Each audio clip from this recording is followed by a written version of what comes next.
ይህ የምፅዓቱ አዋጅ ነጋሪ አገልግሎት ወቅታዊና ዕለታዊ ወጎችን በማቅረብ ትንታኔ የምንሰጥበት የተለያዩ እንግዶችንም በመጋበዝ የምናቀርብበት መድረክ ነው። መረጃዎችን ያጠናከረ ይዞልን የሚመጣው ፓስተር አለማየሁ ነሙ ሲሆን ፕሮግራሙን የመራና መሰናዶውን ኤዲት በማድረግ ወደ እናንተ የሚያቀርበው ይልቃል አስራት ነው። መልካም ጊዜ። ሻሎም ሻሎም፣ ውድ የተከበራችሁ የምፅዓቱ አዋጅ ነጋሪ አድማጮቻችንና ቤተሰቦቻችን ሰላም ለእናንተ ይሁን። ዛሬ እንግዲህ ዕለቱ አርብ ነው። የአርብን አሁናዊ መረጃ ወደ እናንተ ለማድረስ ከፓስተር አለማየሁ ነሙ ጋር ብቅ ብለናል። አጠገቤ ይገኛል።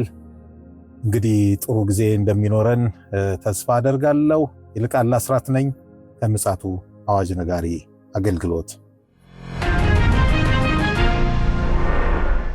ውድ አድማጮቻችን እንግዲህ ዓለማችን አሁንም ወደ ፍጻሜዋ እየገሰገሰች ትገኛለች። በርካታ መረጃዎች ወደ እናንተ ከመጽሐፍ ቅዱስ እይታ አንጻር እያቀረብንላችሁ እንደሆነ ይታወቃል። ዛሬም እንግዲህ የሚሰሙ ጉዳዮች መጽሐፍ ቅዱስ ሐሳቦችን ማካተን ወደ እናንተ መረጃዎችን ልናመጣ ተገናኝተናል። መረጃውን እንግዲህ ያሰባሰበ ይዞልን የመጣ እያነቃን ያለው ወንድማችን ፓስተር አለማየሁ ለዛሬ የሚሆነውን መረጃ መርጦ አምጥቶልናል። ከሱ ደግሞ ምን ሰማ ይሆናል። በቅድሚያ ሰላምታ እናቅርብና በቀጥታ መረጃውን እናደምጣለን። ሰላም ላንተ ይሁን ፓስተር፣ እንዴት ነህ? እንደምን አለ ወንድም ይልቃል? እግዚአብሔር ይመስገን። የሚሰሙ መረጃዎች ሁሉ በጣም እኔ በግሌ በጣም እየተገረምኩ ነው ያለሁት።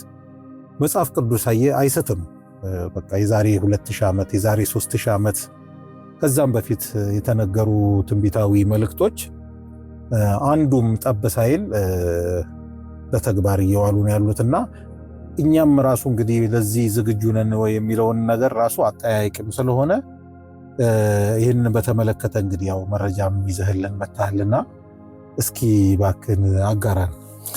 እንግዲህ በትናንትናው ዕለት ከሰሜን ኮሪያ የወጣው ድምፅ ትንሽ አስፈሪና በተለይም ደግሞ ስኬል ላይ የተጻፈውን የጎግ ማጎግን ጦርነት እውን ሊያደርግ የሚችል ነገር ነው የወጣው። በቀጥታ በእርግጥ የኪም ጆንግ የሰሜን ኮሪያ ፕሬዚዳንት ናቸው በቀጥታ ቃል በቃል የተናገሩት።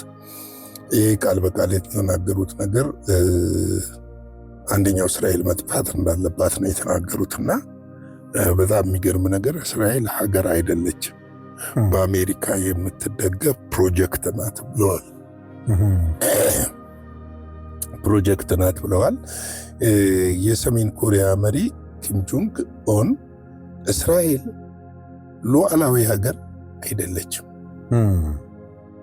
በማለት ገልጸው ይልቁንም በአሜሪካ የምትደገፍ ፕሮጀክት ናት። ለሁለተኛ ጊዜ ነው ይህን ሲሉ ማለት ነው ሲሉ ይፋ መናገራቸውን የሚያሳይ መረጃ ወጥቷል። ይህ ማለት እውቅና ካለመስጠትና በላይ ከፍልስጤም ጎን በመቆም አሜሪካ በዓለም መድረክ ላይ ያላትን ተጽዕኖ ከመቃወምም ባሻገር የቆየ ፖሊሲዋ ጋር የሚጣጣም መሆኑ ተገልጿል። በዚህ ወይ ትንሽ እናወራበት እስቲ ወደዚህ ወደ ጽሑፉ ከመግባት በፊት ለእስራኤል እውቅና ያልሰጡ አረብ ሀገሮች ብቻ አይደሉም።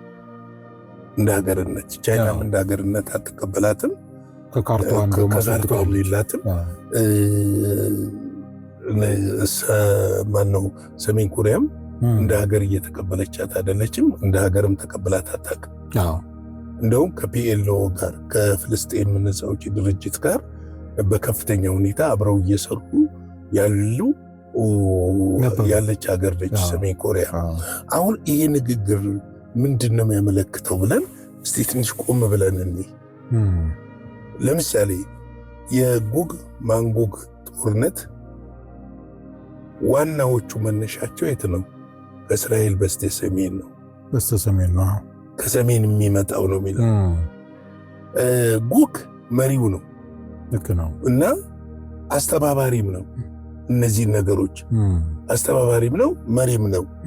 ከሚመራቸውና ከሚያስተባብራቸው መካከል አንዱ ሰሜን ኮሪያ ነች፣ ኢራን ነች፣ ቻይና ነች፣ ቱርክ ነች፣ እነ ሳውዲ ናቸው። ተመልከት፣ እነ ሳውዲ ናቸው። አሁን ላይ በአሜሪካና በአረቦቹ ዓለም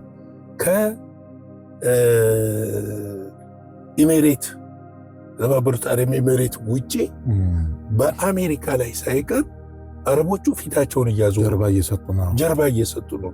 በምን ጉዳይ ስትል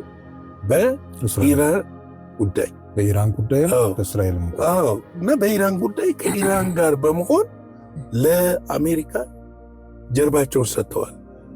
በፊት ቢሆን ኖሮ እነዚህ የአሜሪካ የጦር ጀቶች ያርፉ የነበሩት እነዚህ ሀገር ነበረ፣ ከነዚህ ሀገር ነበር የሚነሱት።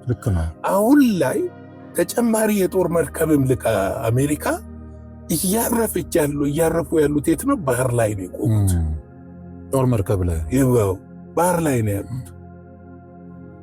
ላይ ነው ያሉት እና ኳታር ራሱ ኳታር ላይ ያለው የአሜሪካ የጦር ቤዝ አሜሪካ ከዛ ወታደሮቿንና መሳሪያዎቿን እንድትቀንስና እንድታወጣ ነው የተደረገው። እና ይህንን ስትመለከት የሰሜን ኮሪያው ንግግር አሁን ላይ ትርጉም የሚሰጥ ጉዳይ ነው። ትርጉም ሰጪ ነው። ገብቶሃል? ለዚህ ጦርነት እየተዘጋጁ እንደሆነ ያመለክታል። ልክ ነው። ምክንያቱም አውሬው ከመምጣቱ በፊት ምስቅልቅሉ ይወጣል። እንዴት ነው? አንድ ብዙ ጊዜ ቤተክርስቲያን የማትናገረው ወይም ደግሞ ስኮላሮች አንዳንዴ ዘለል የሚሉት ነገር አለ። አውሬው እኮ እስራኤላውያን እንዲቀበሉት የሚያደርገው ሰላም ሆኖ ቢመጣ አይቀበሉትም። ለምን?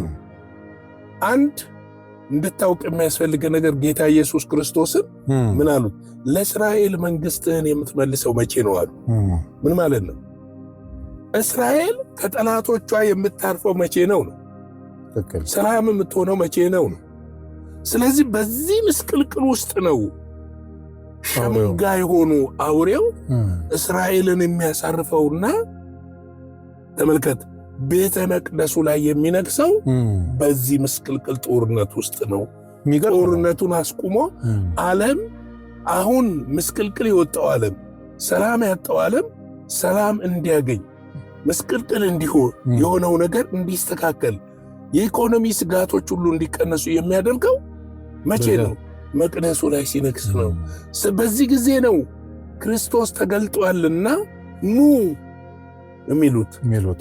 ተመልከት የሚሉት አይሁዳውያን በዘፈን በጭፈራ በእልልታ በዋይታ የሚቀበሉት በዚህ ጊዜ ነው።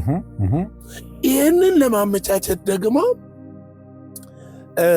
አሁን ላይ ምቹ መደላደል እየሆነ አሁን ላይ እስራኤልን እንደ ሀገር የማይቀበሉ ሀገሮች ቁጥር እየጨመሩ መምጣታቸው የሚያመለክት ነው። እስኪ እንዲሁ ዝም ብሎ አንድ ነጥብ እንኳን አንዱ ላክልበትና እንዳ በጣም ጥሩ ነው የመጣህልኝ ፓስተር። በተለይ ይሄ ከዚህ ከምስራቁ የሚመጣው መናፍስታዊ ዓለም ልትለው ትችላለህ። በአብዛኛው ልብ ብለህ ከሆነ ቅድምም ጠቅሰዋል፣ ከበስተ ሰሜን በኩል ማን እንዳለም ይታወቃል። የሶቪየት ህብረት እንደነበረም ይታወቃልና ይሄ የኮሙኒዝም ስፒሪት መርጅ ያደርጋል። አንተም ቅድም ጠቅሰዋል ፒኤልኦ፣ እነዚህ ነፃ አውጪ ምናምን የሚባሉ እነዚህ እንትኖች አሉ አይደል የሚባሉት ድርጅቶች ብዙ ጊዜ የኮሙኒዝም አስተሳሰብ ነው ያላቸው እና የኮሙኒዝም ስፒሪት የእስራኤልን ግዛት አይቀበልም እና መናፍስት እንደሆነ ግልጽ ነው። አሁን ይሄ አሁን አንተ ያልከው በአርማጌዶን ጊዜ ምቹ ነው። እንዲሁም ትላንት የሚገርም ነገር ፓስተር፣ እንዲሁም ያው መረጃ አይደለ የምናስተላልፈው፣ ትላንትና እያየው ነበረ ከ2005 ጀምሮ እስከ 2026 ብሎ ከፋፍለው የኤፍራጥስ ወንዝ እንዴት ደርቆ አሁን ኮምፕሊትሊ መሬት እየሆነ ነው ያለው እና የራእይ መጽሐፍ ሊፈጸም እንግዲህ ጫፍ ላይ ነው ማለት ነው እና እንደው እያሳለጠ ነው እንድንሄድ ከመንፈሳዊ ነገር ጋር በሚል ነውና የአማሌቅ መንፈስ አይመስልህም እየተከታተለ ይሄን ነገር እያደረገ ያለው? አዎ እንግዲህ ምንድነው መሰለ በዓለም አቀፍ ደረጃ እስካሁን ድረስ ያሉት የተወሰኑ ሀገሮች በተለይ ኮሚኒዝምን፣ ሶሻሊዝምን ያራምዱ የነበሩ ሀገሮች እውቅና ሰጥተው አያውቁም። አሁንም በዛው ስፕሪት ያሉ ሀገሮች አሉ። እንደውም ኪም ጆንግ ያሉት ምንድነው ኢምፔሪያሊዝም የኢምፔሪያሊዝምን አቋም በድጋሚ ለማሳየት ተጠቅመውበታል ነው የሚለው። ምክንያቱም አሜሪካንን ኢምፔሪያሊስቶች ናቸው ነው የሚያስቡት እና እስራኤል ደግሞ ሀገር አይደለችም። አሜሪካ መካከለኛው ምስራቅ ላይ ያላትን ጥቅም፣ የኢኮኖሚ ጥቅም፣ የፖለቲካ የወታደራዊ ስትራቴጂክ ጥቅምን ለማስከበር የፈጠረቻት አሻንጉሊት መንግስት ነች ብለው ነው የተናገሩት። ለዚህ ነው ማለት ነው ከዚህ ቀደም የኢራኑ ፕሬዚዳንት ታስታውስ እንደሆነ አህመዲን ነጃድ እስራኤል የመካከለኛው ምስራቅ ካንሰር ናትና ተነቅላ ሜዲተራኒያን ባህል ውስጥ መጣል አለባት ነው ያሉት። ምንድነው አሁን ይህንን ማለታቸው ብቻ ሳይሆን የአሜሪካን ኢምፔሪያሊዝም ጎራ የፈጠሩት ሀገር ነው የሚሉት እነሱ የፈጠሩት ሀገር ነው። ስለዚህ ብለዋል የፍልስጤም ነፃነት ትግልን በጽኑ እንደግፋለን። ፍልስጤም ሀገር እንድትሆን ማድረግ የሚገባንን ሁሉ እናደርጋለን። ልክ እንደ ኢራን እስራኤል የሚባል ሀገር ስለሌለ አሁን የተያዘው ሀገር የፍልስጤሞች ስለሆነ እስራኤል የሚባል ሀገር ስለሌለ መልቀቅ አለባቸው ነው። ምኑ ነው የሚለቁት? ዋናው እስቲ እዚህ ጋር ልምጣለን ትንሽ ልንገር። ኢየሩሳሌም ነች ዋናው። የአረቦቹ አንቲሴሜቲኮችም አንቲ እስራኤሎች በሙሉ አጋንንት የሚነዳቸው ኢየሩሳሌምን። ለምንድን ነው ኢየሩሳሌም ላይ ታርጌት የሚፈልገው? ይኸውልህ አይሁዶች መቅደሳቸው እዛ ጋር እንደሚሰራ መሲያቸውን እዛ ጋር እንደሚቀበሉ ይታወቃል። ይህንን በሁለት ጎራ የሚጫወተው አውሬው ነው። አውሬው ለምንድን ነው የሚጫወተው? ይሄንን የበጉ ከተማ ስለሆነ እሱ ብቻ አይደለም። አሁን አየህ በሁለቱ መካከል በሚኖረው ግጭቶችና ጥፋቶች መካከል ነው እሱ የሚነግሰው። መጥቶ አስቁሞ ነው የሚነግሰው።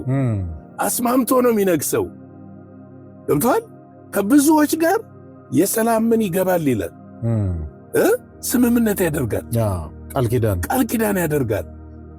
ያ ቃል ኪዳን ግን ለ3 ዓመት ተኩል ብቻ የሚቆይ ቃል ኪዳን ነው። እውነት ነው።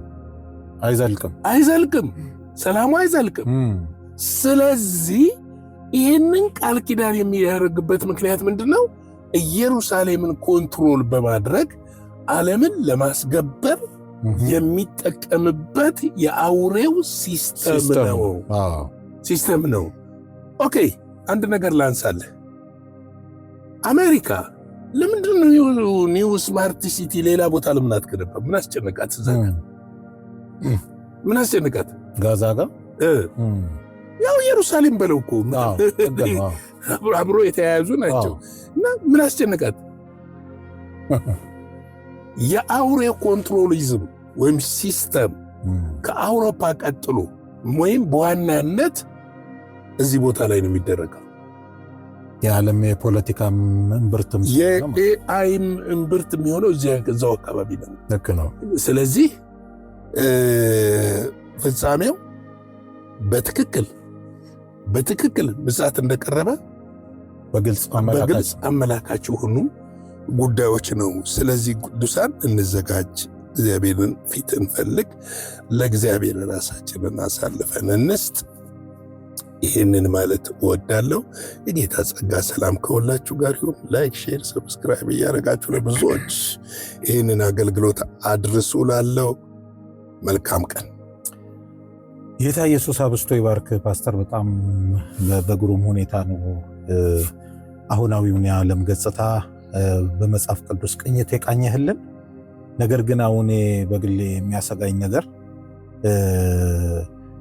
የአብያተ ክርስቲያናት መሪዎች የዘመናዋን ቤተክርስቲያን ማለት ይቻላል አይኖቿን ከፍታ እየተጠጋ ያለውን የአውሬውን ህልውና ሊገባት አልቻለም። ይሄ ደግሞ ሄዶ ደግሞ መጨረሻው ምን እንደሆነ መጽሐፍ ቅዱስ ቁልጭ አድርጎ ስላስቀመጠልን ያንን ማብራራት አይጠበቅብንም። ያው እነሱ ሁሉን ነገር ስለሚረዱ ማለት ነው። እና እኛ ደግሞ ሚናችን እንግዲህ ከእንቅልፍ ባኑ እንደገና ደግሞ አንዘናጋ የሚል ብርቱ መልእክት ነው እንግዲህ እያስተላለፈን ያለ ነው። በላያችን ላይ የተቀመጠውን ብርድ ልብስ ወደዛ አሽቀንጥረን መጪውን ጊዜ ካላስተዋልን ትውልድንም አስበልተን ራሳችንንም ለማስበላት እየተዘጋጀ እንደሆነ ማወቅ ይኖርብናል ብለን እንግዲህ ጠንከር ያለ መልእክት ለማስተላለፍ ነው። ስለዚህ ቤተክርስቲያን ሆይ ተልኮሽን አንግበሽ ወደፊት መሄድ አለብሽ የሚል መልእክትም እግረ መንገዳችንን ለማስተላለፍ ነው። እንግዲህ ውድ ቅዱሳን ጊዜው በጣም እየተጠጋን ያለው እንድንነቃ በጣም ያስፈልጋል። ለዛሬ ለአርብ እንግዲህ ይዘን የመጣነው መልእክትና መረጃ ይሄንን ይመስላል። ማምሻውን ደግሞ በሌላ መረጃ ደግሞ እንመጣለን። እስከዚያው ድረስ የእግዚአብሔር ምሕረት ቸርነት አብሮ እንዲሆን እንመኛለን። ሻሎም። ለዛሬ ይዘን የመጣነው ወቅታዊ መረጃ ይህንን ይመስል ነበረ። በሌላ ጊዜ በሌላ መሰናዶ እስከምንገናኝ ሰላም ለእናንተ ይሁን።